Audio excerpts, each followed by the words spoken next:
আপনারা কি জানেন গার্লফ্রেন্ড আর বউ এর মধ্যে পার্থক্য কি? জানি না। গার্লফ্রেন্ড গার্লফ্রেন্ড এক বা একাধিক হতে পারে, কিন্তু বউ একের অধিক রাখা সম্ভব না। আবার এরা রাগলে চলে যায়, কিন্তু বউ রাগলে মারে।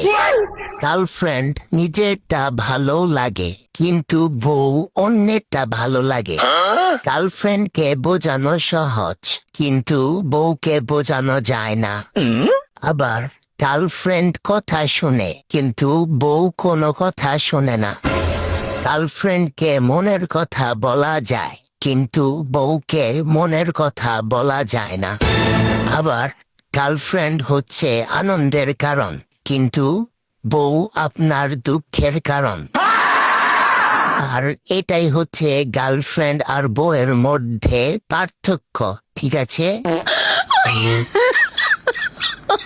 Oh my god.